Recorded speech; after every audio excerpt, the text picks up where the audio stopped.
فرض نماز کے بعد تہجد وہ واحد نماز ہے جو اللہ سے کن کہلوانے کی طاقت رکھتی ہے۔ حسن بصری رحمۃ اللہ علیہ سے پوچھا گیا، تہجد گزاروں کے چہرے اتنے خوبصورت کیوں ہوتے ہیں؟ فرمایا، انہوں نے اپنی خلوتیں رحمان کے نام کر دیں تو اس نے انہیں اپنے نور سے منور کر دیا۔ رسول اللہ صلی اللہ علیہ وسلم نے ارشاد فرمایا، رات کو اس وقت نماز پڑھو جب لوگ سو رہے ہوں، تم لوگ سلامتی کے ساتھ جنت میں داخل ہوگے۔ اگر آپ کے اندر وہ آواز موجود ہے جو پکار پکار کر آپ کو بتاتی ہے کہ یہ چیز حلال ہے اور یہ چیز حرام ہے، تو اللہ کا شکر کریں کہ آپ کا دل ابھی زندہ ہے۔ تہجد اللہ پاک کی لاڈلی عبادت ہے۔ سوچو تہجد گزار اللہ پاک کا کتنا لاڈلا ہوگا۔ جب رات کے آخری پہر اللہ تمہیں خود چنتا ہے تہجد پڑھنے کے لیے، تو پھر سوچو تمہیں خالی ہاتھ کیسے لوٹائے گا۔ اس لیے جب بھی رات کے آخری پہر آنکھ کھلے تو اسے بے وجہ مت سمجھ لینا۔ اس کا مطلب اللہ تم سے تہجد میں ملاقات کرنا چاہتا ہے۔ تہجد اتنی قیمتی ہے، اگر اللہ ہمیں نہ دیتا تو ہم کبھی سمجھ ہی نہیں پاتے کہ اللہ کی محبت کس کو کہتے ہیں۔ تہجد بہت خوبصورت عبادت ہے جہاں کچھ ملے نہ ملے لیکن رب ضرور مل جاتا ہے۔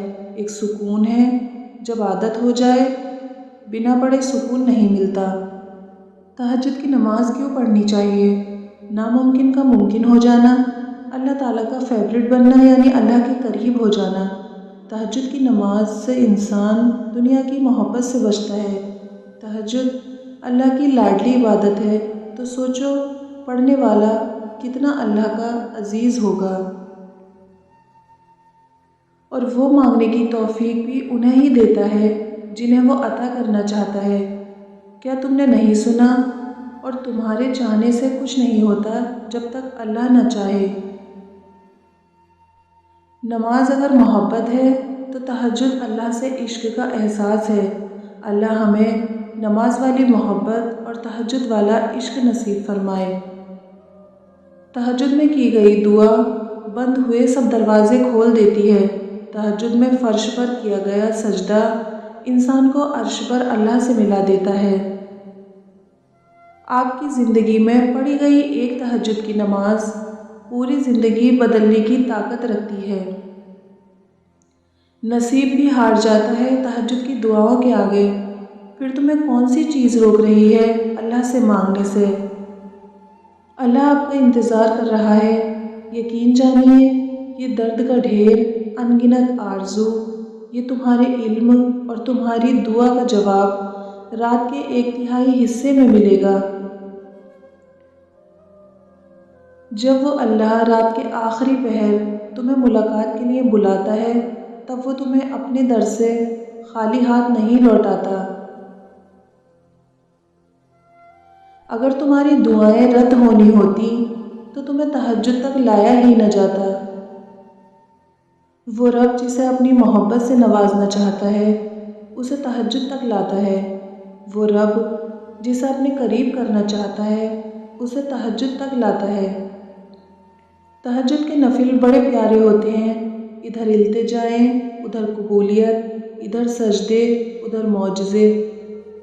یہ جو تہجد کا ٹائم ہوتا ہے نا، اس میں رات ہوتی ہے، رب کی ذات ہوتی ہے اور ہماری اس سے بات ہوتی ہے۔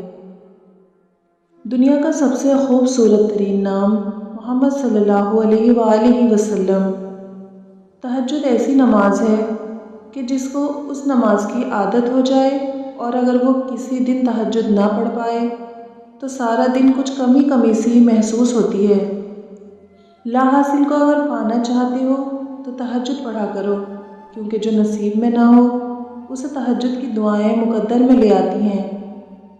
حضرت علی نے فرمایا، جب خواہشات اللہ کی رضا کے لیے چھوڑ دی جائیں تب دعائیں فوراً قبول ہوتی ہیں۔ یہ تہجد پڑھنا خالی ہاتھ نہیں جائے گا، یہ وہ سجدے ہیں جہاں سے تم اپنی مراد پالو گے۔ کل نفس ذائقۃ الموت، ہر جان موت کا مزہ چکھنے والی ہے۔ تہجد کی نماز کے لیے جاگنا اللہ کی بے شمار نعمتوں میں سے ایک نعمت ہے۔ اللہ ہم سب کو تہجد پڑھنے کی توفیق دے، آمین یا رب العالمین۔